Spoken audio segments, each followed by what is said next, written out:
Il a annoncé mettre fin à son exil pour retrouver la terre de ses ancêtres. Guillaume Soro est à Ouagadougou. Il vient de Niamey, au Niger.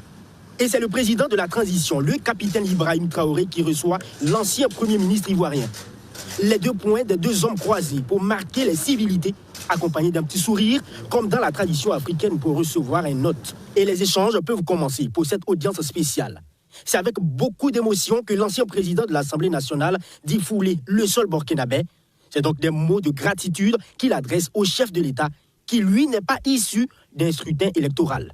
Les Burkinabés, vous savez, je l'ai dit, c'est ma deuxième patrie. Je suis frappé par le fait que c'est un peuple généreux et hospitalier. C'est avec beaucoup d'émotion. Vous savez, j'ai été 5 ans durant loin du continent africain en exil.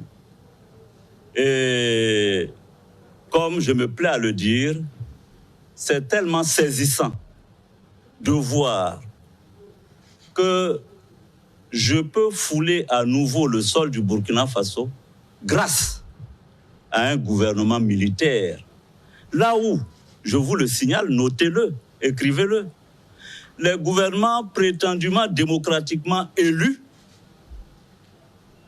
ont refusé de reconnaître le droit du citoyen que je suis, du Ouest africain que je suis. Et c'est pourquoi mes premiers mots sont des mots de gratitude. Guillaume Soro dit gagner également l'admiration du capitaine Traoré, qui a une perception plus grande des questions sous-régionales.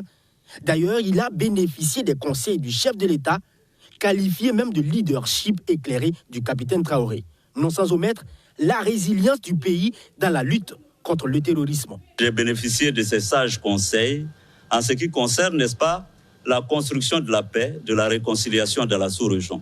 Nous avons longuement échangé et je me réjouis de voir que le Burkina Faso bénéficie, n'est-ce pas, d'un leadership que je qualifierais d'éclairé. Vous avez mené un combat intense, important contre le terrorisme dans votre pays. Je me souviens, il y a quelques années, tout le monde pensait que le Burkina allait s'écrouler.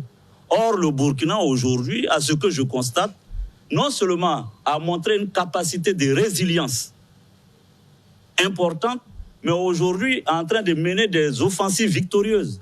L'hôte du jour félicite également l'ensemble des forces de défense et de sécurité burkinabé pour le travail qu'elles mènent au quotidien pour la restauration de l'intégrité du territoire national.